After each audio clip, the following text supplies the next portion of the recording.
কারা কারা আছো যারা আম ডাল খেতে অনেক পছন্দ করো আর আমার মতো এইভাবে আম সংরক্ষণ করে ফ্রিজে রেখে দাও? আমি তো এইভাবে ফ্রিজে সংরক্ষণ করে রেখে দিই, আর যখন আমের সিজন থাকে না তখন অসময়ে আম ডাল রান্না করে খেয়ে থাকি। এইভাবে ডিপ ফ্রিজে আমগুলোকে ফ্রোজেন করে রাখলে অসময়েও কিন্তু টক ডাল খাওয়া যায়। হ্যালো এভরিওয়ান, আজকে আবারও একটা ছোট্ট মিনি ব্লগ নিয়ে তোমাদের সঙ্গে চলে আসলাম। তোমাদের ভালোবাসায় এত দূর আসতে পেরেছি, আর তোমরা আমার ভিডিওগুলো অনেক পছন্দ করো। সকাল সকাল ছাদে এসে দেখি আমার ছাদ বাগানে একটা ফুল ফুটেছে, আর সেই ফুলটাও উঠিয়ে নিয়ে গেলাম ঠাকুরের জন্য। সকালে স্নান করে পুজো দিয়ে এই তো এখানে চলে এসেছি রান্না করতে।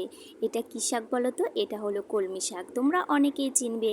কলমি শাকগুলোকেই খুব ভালোভাবে ধুয়ে কেটে পরিষ্কার করে রেখে দিলাম, আর এই তো আবারও রান্না করতে চলে আসলাম। এখানে আমি আজকে কচুরলতি রান্না করলাম আর কিছুটা পাঁপড় ভাজি করলাম।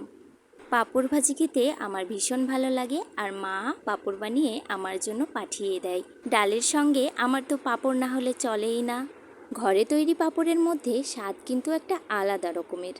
আমার তো ভীষণ ভালো লাগে এই পাঁপড় ভাজা। আমি তো মাঝে মতো এমনিতেও পাঁপড় ভাজি করে লবণ ছিটিয়ে খেয়ে নিই।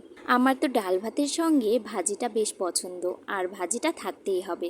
এখানে কয়েকটা পটলও কেটে নিয়েছিলাম, আর ডাল ভাতের সঙ্গে পটল ভাজিও কিন্তু বেশ ভালো লাগে। টক ডালটা কিন্তু আমার অনেক পছন্দের, আর সেটা যদি হয় আম ডাল তাহলে তো কোনো কথাই নেই। পটল ভাজিগুলো আমার এখানে হয়ে গেছে, আমি পটল ভাজিগুলোকে তুলে নিচ্ছি।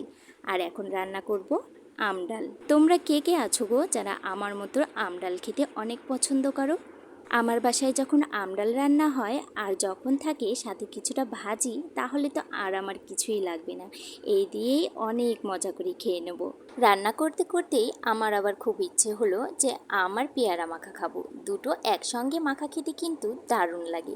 এখানে পেয়ারা আর আমগুলোকে খুব ভালোভাবে টুকরো করে কেটে নিলাম, আর কাসুন্দি দিয়ে মাখিয়ে নিলাম। এখানে কিছু পরিমাণ কাসুন্দি, একটু বিট লবণ, সামান্য পরিমাণ একটু হলুদের গুঁড়ো, আর একটু স্বাদ অনুযায়ী কিছুটা চিনি, আর দিয়ে দিলাম বোম্বাই মরিচ। এরপর খুব ভালোভাবে চটকে মাখিয়ে নিলাম। আর এইভাবে যদি মাখানো যায় খেতে কিন্তু দারুণ লাগে। অবশ্যই একদিন হলেও ট্রাই করে দেখবেন আমার পেয়ারা একসঙ্গে মাখিয়ে খেতে। আজকের মতো ভিডিওটা এই পর্যন্তই, চলে যাচ্ছি, টাটা।